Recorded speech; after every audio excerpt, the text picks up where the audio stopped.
Hey everybody, welcome to my second beginner guitar lesson. Thank you for coming back if you watched the first one. So just a quick refresher, in the first video we covered the parts of the guitar, we covered how to hold a pick, we covered parts of the amp, what the different knobs do, the different controls of the guitar, and we learned some single note riffs. So hopefully you are proficient at those, you can play those cleanly with a nice rhythm. If not, maybe go back and practice a little bit more before you start this next video. In this video, we are going to cover some easy one-finger power chords, and also we're going to learn some theory. We're going to learn about the notes on the guitar neck. So before we start, let's make sure our guitars are in tune and we have a comfortable spot to play, and let's go. All right, so in the last lesson, we learned about the strings of the guitar and their names, and those names are E, A, D, G, B, E. And a good acronym for that is Eddie, 8, Dynamite, Goodbye, Eddie. And so what we're going to learn today is, and this is very important, a lot of guitar players don't focus on learning the notes of the neck, but this will help you throughout your guitar journey. It's one of those things I wish I had paid more attention to when I first started playing guitar, is really memorizing the fretboard.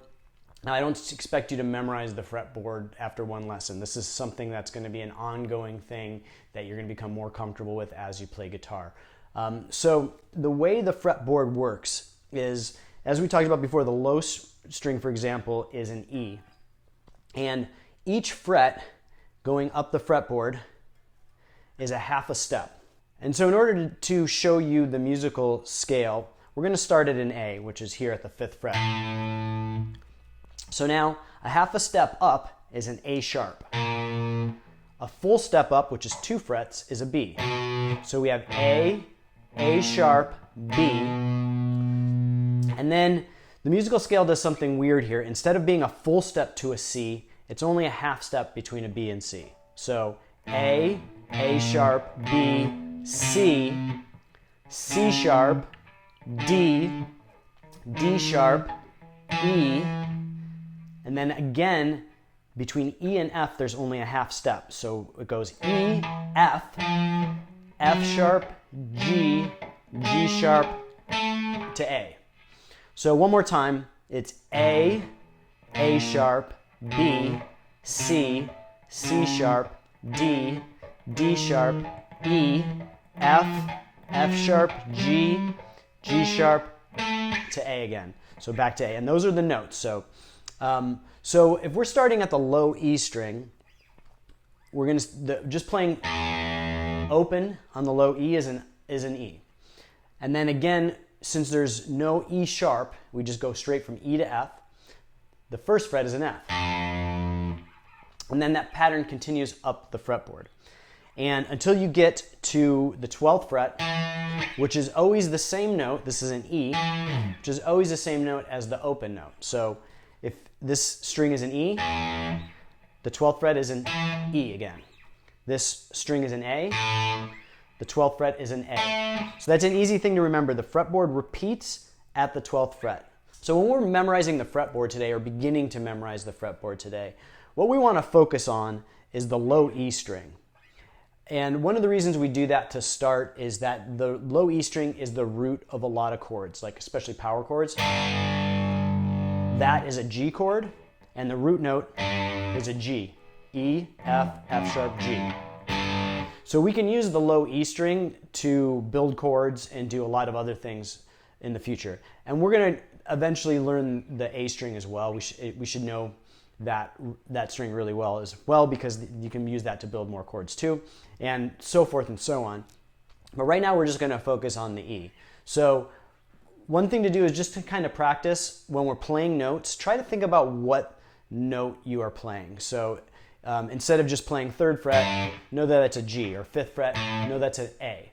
And again, this isn't something that you're going to need to absolutely memorize. Don't kill yourself. This is just something that you want to try and absorb over time and get very fluent in knowing where notes are in the fretboard. And in later videos, I'm going to show you tricks that once you know the notes on the low E and the A string, that you'll be able to interpolate where there's other notes based on some patterns. All right, so now that we've got the theory out of the way, let's do some fun stuff. So what we're going to learn today are some easy one-finger power chords.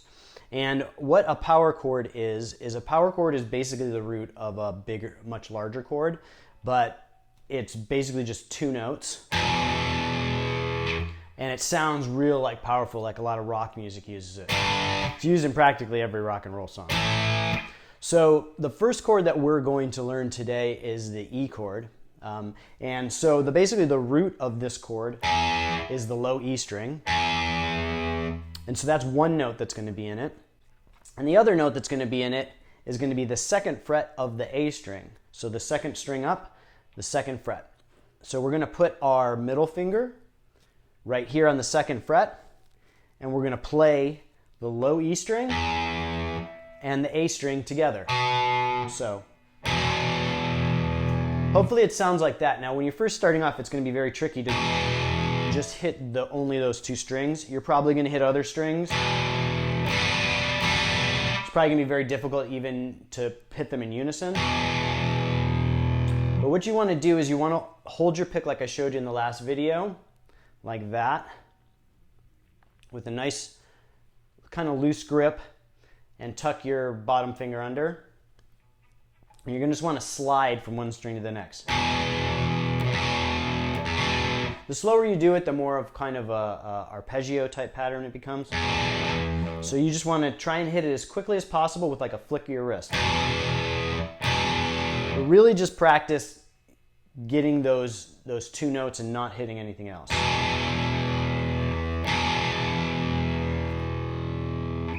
And one thing you can also do is, while we're working on just two note chords, is you can kind of use the underside of your finger to mute the D string so that you're only playing those bottom two strings.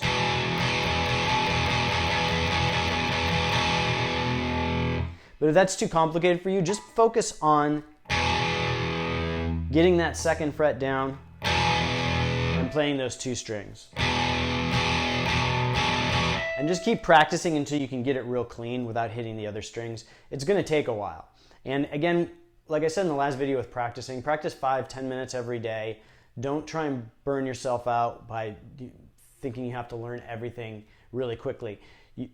There's diminishing returns. So after you practice for 5 or 10 minutes and your brain starts getting tired, you're going to start learning bad habits, and it's going to actually start negatively affecting your learning ability. So play for 5 or 10 minutes, whatever you're comfortable with.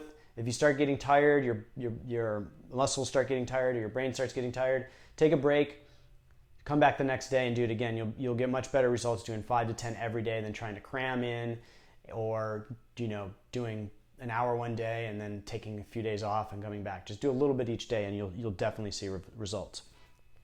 So we've got this E power chord now. And now I'm going to show you the next power chord. And the next power chord I'm going to show you is an A. And the A is basically the same as the E, except we're going to use the next two strings instead of the bottom two strings. So we're going to have open on the A and second fret on the D string, the third string down.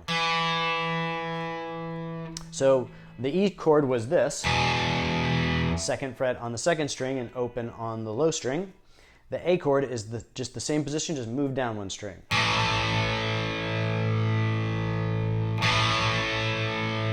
And again with this one, it's just two notes, the A and D strings, or the fifth and fourth string.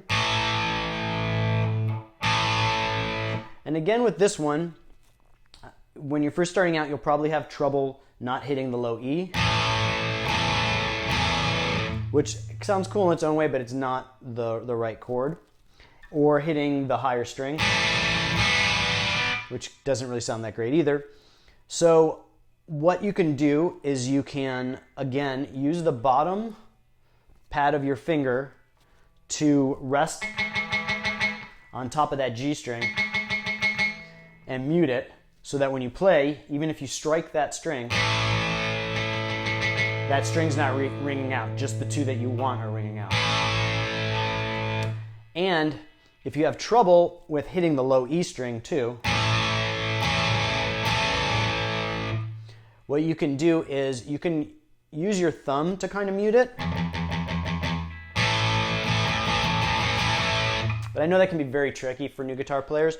So if that's too tricky, just try and focus on hitting those 2 strings that you want to hit. And again, it's not going to be perfect at first. It just takes time. So we have the E chord and we have the A chord. And one thing that you'll see in maybe tablature or notation is this is a E5 chord and this is an A5 chord. And I don't want to bog you down with too much theory in this one, but just know that the power chords have a 5 after that. So an E5 and an A5. And then we're going to do one more chord today, one more 1-finger chord. And this one is going to be a G power chord. And I like to use my middle finger again, but you can also use your ring finger. It's probably going to be very tricky for you at the beginning to use your ring finger. And you're going to play the 3rd fret of the low E string, which is the G note. And you are going to play open on the 3rd string down, or the basically what's known as the 4th string. So you're playing these 2 strings. And you're probably wondering, well, how do I play those 2 strings with a pick? So what you're going to need to do is you're going to need to mute with the bottom of your finger this string, the A string. And so you're going to press down on the 3rd fret of the low E and then just gently rest your finger on that 2nd string up. And then you're going to play the bottom 3 strings, but the A string is not going to ring out. Only the E string and the D string are going to ring out. The 6th string and the 4th string.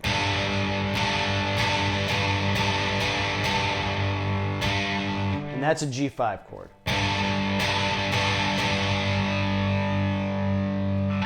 So once again, we're going to put our ring finger on the 3rd fret of the low E. We are going to rest it on the A string so that it mutes it. And then we're going to strike the bottom 3 strings.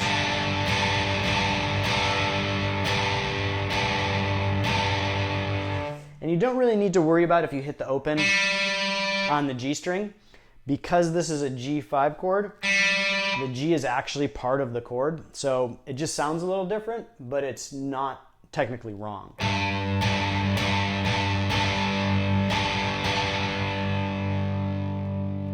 All right, so now that we know those 3 chords, it's time for the fun part. We're going to learn how to switch between the chords. And we're going to start off really slow, and we're going to go in the order that we learned them, from the E to the A to the G. So what we're going to do is we're going to do a 1, 2, 3, 4, 1, 2, 3, 4 count, and then switch to the chords. We're going to start off slowly, and then we're going to speed up a little bit. And so you can play along with me if you'd like, or if you have a metronome, I really recommend practicing along with a metronome. You can there's like a lot of metronome apps you can get on your phone. Those work great. Or if you have a separate individual metronome that you want to use, that's great too. But what the metronome does is a lot of people think they're playing like in a set rhythm, but when you get the metronome, it really keeps you honest. And then you can start it slow, and as you get better, gradually speed up. And so it gives your brain that recognition that you're actually improving, because sometimes on guitar it can feel like you're not improving. And practicing along with a metronome really shows you how much you're improving and really makes your timing really, really good. So we're going to start with the E, and we're going to do that 1, 2, 3, 4, 1, 2, 3, 4 pattern like this. Then we're going to go to the A.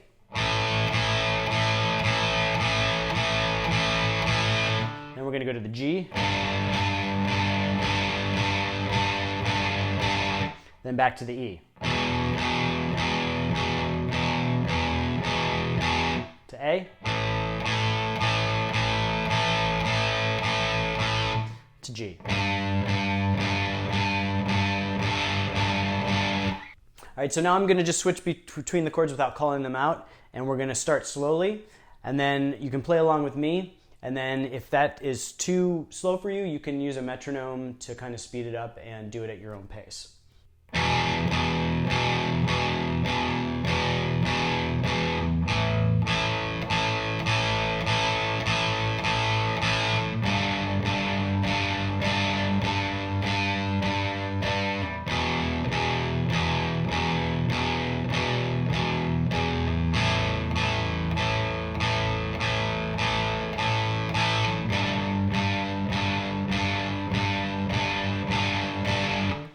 So keep practicing that and build up your speed. Use a metronome to go faster and faster, and build up your speed and play it as long as you can play it cleanly and comfortably at that rhythm. The 1, 2, 3, 4, 1, 2, 3, 4, and then you can pick up your pace as you improve.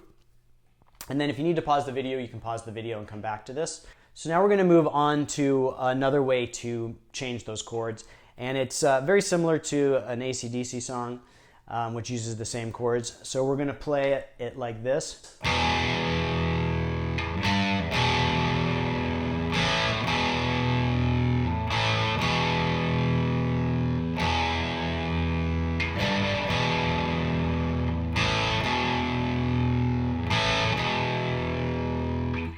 So we're going E, G,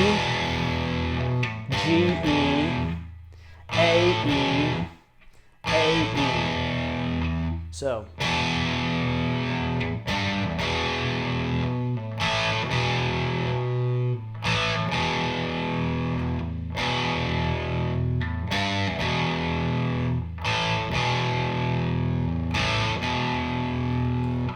And again, you can just practice that over and over again. Tap your foot along so you can get that rhythm, or use a metronome so you can get the timing right and the spacing right. So that's it for this lesson. Remember, practice those chords I showed you, the E, the A, and the G, and that, play along to the 1, 2, 3, 4, use a metronome, and practice that AC/DC like song I showed you. Switching between chords, that can be very tricky. And then in the next lesson, we are going to work on some single note rhythms and songs that use all three of your first three fingers, so you can improve your dexterity and kind of navigate the fretboard. We're also going to learn some more notes along the neck and a couple other cool tricks. So I hope you'll check it out. And remember, if you like this video, like and subscribe. I post new content several times a week. And click the little bell so you get notified when I post a new video. And I will see you guys next time.